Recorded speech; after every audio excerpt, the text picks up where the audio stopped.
Welcome to Red Tent Radio with Ludwina Dortovic. This is the radio show that helps small business owners with creative marketing ideas, time-saving tips, and business insights that will increase your profile and attract more clients. If you are serious about your business, if you're ready for the success you know you deserve, then stay tuned for a wealth of information. Now here's your host, Ludwina Dortovic. Well, today I'm having a chat. I'm really excited about this one. I'm having a chat with Robert Rabiah, who's an Australian actor who I recently met this year. Now, Robert is most known for his roles as Nick in Chopper, Tony in Underbelly, and Hakim in Face to Face, for which he has been nominated for an AFI. Welcome to Red Tent Radio, Robert. Thanks, Ludwina. Great to speak to you again. Yeah, last time that I interviewed you was at one of the premieres of Face to Face in Melbourne, for which that film has now won over 30 international film awards. Is that right? It's amazing. It's been an absolute amazing ride. It has, yeah. Yeah, it's quite phenomenal for low-budget independent features. So now, congratulations on your AFI nomination for your role of Hakim in Face to Face. How does it feel to be recognised in this way? Look, to be acknowledged by the Academy, the highest order in the country, is a huge honour, particularly for this role, which was a very personal and emotional one for me, having lost a close friend who took her own life because of bullying in the workplace, the same issue we primarily dealt with in the film. So, yeah, look, and not from my peers, feels like a part of her is being recognised and certainly stays alive within me, you know. Yeah, you're absolutely right, and thanks for sharing that. I think we've all known somebody, whether it's been one of our own children or that's been bullied in a school or somebody who's been bullied in the workplace. Do you think that this film is somehow going to revolutionise how we look at those situations? I don't know if it's going to necessarily revolutionise it. I think it's great that it's promoting some discussion about it, which is, you know, what I think needs to happen. You know, I think as a society as a whole, without turning this interview into a polemic, I think we need to take a good hard look at the current reforms and policies and stamp out any action or behaviour that diminishes and belittles and, unfortunately, in some cases leads to suicide. Exactly right, and often it's the case with bullying that it's so insidious, it's not always often obvious. No, absolutely right, and it's not something that we should tolerate at all. Look, I think this film's done many great things to at least promote a discussion about it. I think in cinema that's the best you can hope for. And I've heard Michael say it will have like a long tail effect in the sense that it could even be used for educational purposes at some point down the road. Yeah, apparently they're in discussions about that now, which is a great win for the project and, of course, to shed some light on something that tends to get swept under the carpet, which, of course, is bullying in the workplace. How do you decide on what roles you're going to take, Robert?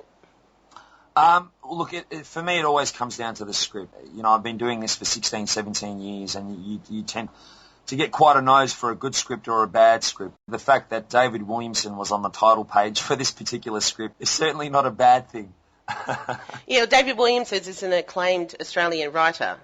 Absolutely, he is, yeah. The Club, so many great scripts, and as far as I'm concerned, he's incomparable, really. So, yeah, look, when I picked up this script and read that he was the writer, or the originator anyway, it was adapted for the screen by Michael Rymer. Look, you know you're in good hands when you're reading a David Williamson script, for sure.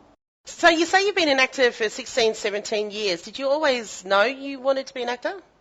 Oh, look, ever since I can remember. And writing was something I was always passionate about too. I mean, I can recall from a young age having a fascination with attempting to understand the human condition. Look, I think ultimately I found an outlet for what some would deem a neurotic impulse when I studied the craft in Los Angeles. You know, they say art gives you a sense of meaning, and it was certainly the only vocation that made sense to me. So what was it about acting that resonated with you? What was it that stirred that within you?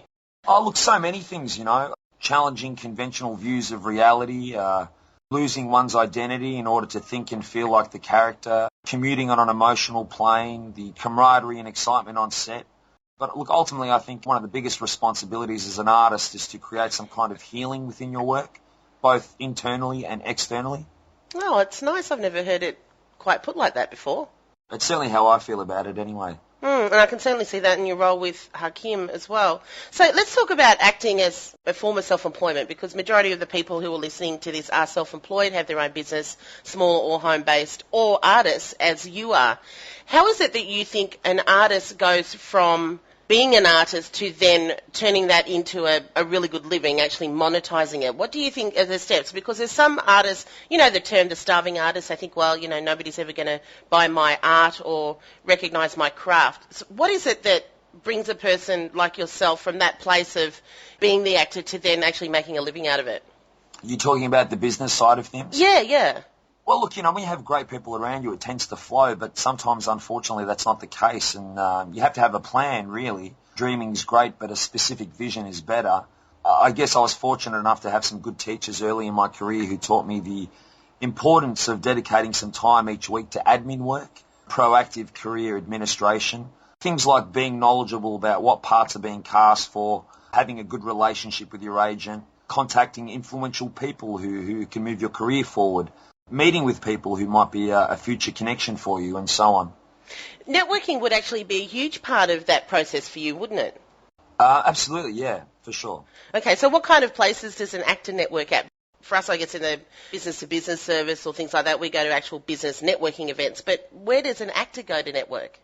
Look, I think anywhere you can, really. Sometimes it's in the most unlikeliest of places, you know, whether it be at acting class or workshops or, you know, if you're fortunate enough to be nominated for even a parochial prize at an awards ceremony. I mean, wherever you can, really. You just have to have your ear to the ground and really just be open to whatever's on offer. I mean, if you wanted to be more specific, there's Screen Australia has a great website where you can actually see the productions that have recently been green-lit. So whilst I'm not endorsing hounding producers and directors, certainly friendly email asking them to keep you in mind is not a bad thing.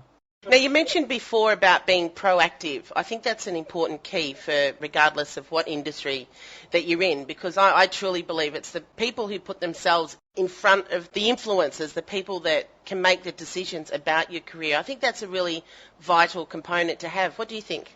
Absolutely.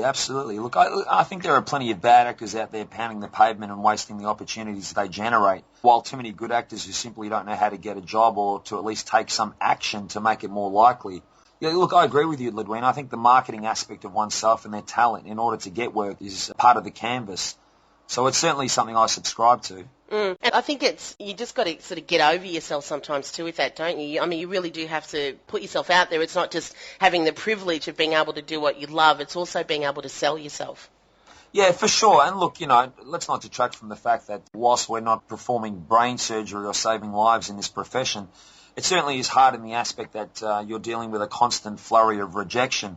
But as you said, you do need to get over that and just focus on the work, because that's what it's about. Yeah, just put yourself out there, and as long as you're passionate about it and having fun, that's what matters. So how do you feel personally about self-promotion? Is that something that you like or dislike?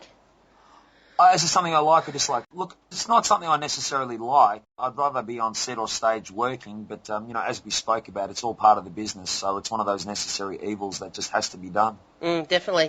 Now, what's coming up for Robert Rabiah? Look, I'm reading a few scripts at the moment and a few more over the holidays, but there hasn't really been anything that's jumped out at me yet and cast a spell. I had some good news today. I just received my US working visa just an hour before we were scheduled to speak, so that's exciting, and that's something I'd certainly like to explore in the future. But look, I'm just looking forward to 2012 and seeing where that takes me. Congratulations on the US visa. I know that they're not that easy to get. No, it was a 6-month process, and yeah, it's certainly one of those things that you have to be passionate about. But look, it's just great that I got the tick, I guess, and as I said, I'd prefer to stay in Australia and work, but it's always nice to have. Definitely. Well, how can people find out more about you? Is there anywhere that they can go? If you type in my name into Google, there's quite a few sites that'll direct you to some information. You can also contact my agent, Select, speak to Mari and Joe. Apart from that, I'm around. You are. You're not that hard to find, Robert. Well, thank you so much for joining us today. I really do appreciate it. Thanks again, Ludwina, and have a safe and Merry Christmas. You too. Bye for now. Bye now. You have just experienced another episode of Red Tent Radio. To find out more or to subscribe to the podcast, visit our website at www.redtentradio.com.